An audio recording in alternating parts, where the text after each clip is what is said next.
Ellie for antisocialnews.com, and this is today's body count report. I'm having some technical difficulties with the laptop, so we're going to do the body count report like this. If you notice, I already posted this once today, but there's no audio, so I'm just going to give you the rundown on the news stories. Here's another war that the West isn't talking about at all, which is South Sudan. The exiled South Sudan opposition chief refuses to denounce violence. Now, I had an interesting back and forth with a friend of mine about this exact story, talking about whether or not denouncing violence does anything. And I said it does, because Sinn Féin denounced violence in 2001 after 9/11, and the IRA stopped terrorist attacks. Simple as that. So if he holds any sway over those people, that could be very useful. And here's another stupid sign of the times. Techie lies bleeding on the road as passerbys click photos. This is in Times of India. Check that out. First one, African news. Second, Times of India. Third news story was Israeli police clash with Palestinian protesters in the West Bank.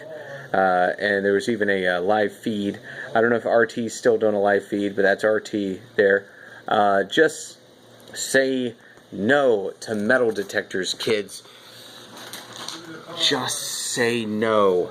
Not even once. Okay? Yeah. The fourth story is from Jerusalem Post. Jerusalem Post, Arab-Israeli conflict, head of Islamic body, 1.7 billion Muslims say no to metal detectors. It's for your safety, because, you know,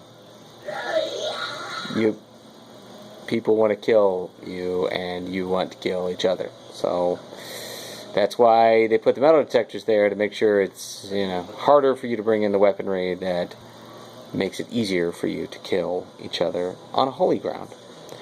So, suck it up, Buttercup. Maybe denounce violence, like we just talked about in Ireland and South Sudan, where denouncing violence goes a long way. Maybe you should start denouncing violence instead of denouncing basic security measures. Moving on. Times of Israel. A lot of Israel in this one. Oh yeah, this one's my critical one. 50-year-old cutoff. Okay, I'll read the title of this first.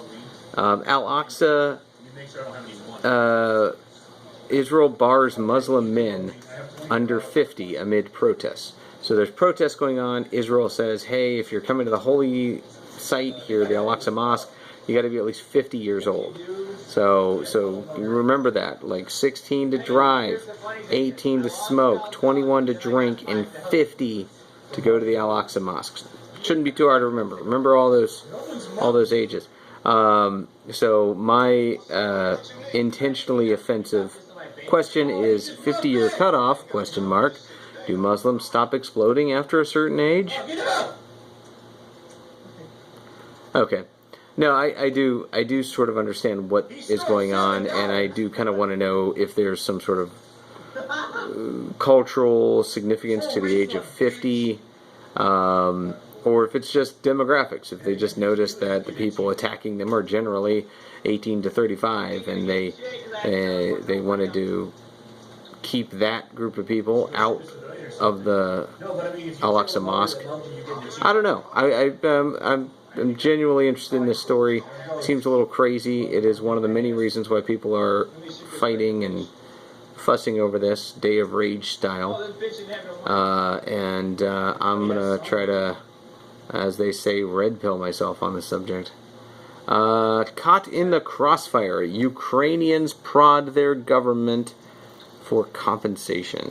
And this is about the recent conflicts in Ukraine between pseudo-Ukrainian Eastern Bloc disenfranchised people fighting against former USSR Russian powers, or powers similar to them. It's a convoluted issue there. layers upon layers with that one. Moving on to the very last story, which I think is my favorite because it covers Manila. Manila Times. Duterte states that the NPA, which communists, are his next target after the Marawi conflict. So wow. He's basically saying, alright, when I'm done killing these guys, I'm going to kill the commies too. So, yeah, check that news story out. All these news stories are in the description of this video. They are all posted up on our Facebook already. So jump over there, check them out, comment, like the videos, like us on Facebook, and subscribe. Subscribe, subscribe, subscribe. I'm not messing around. I need you to subscribe to this. And, you know, when we get up there in the numbers, I'm going to start doing giveaways, okay? So, we're going to give away. And we'll give away some shirts. We'll have some fun. This is Sully for Antisocial News. After this heartbreaking day, there's also been another update. I'll probably post something about that when I wake up tomorrow in Israel. A heartbreaking update that happened between when I posted this morning and now. But it's a new day, so we'll go at it tomorrow. Sim shalom. Sim shalom. The boat one or whatever, boat war or whatever the fuck it's called. If you play that one, you get $1 for the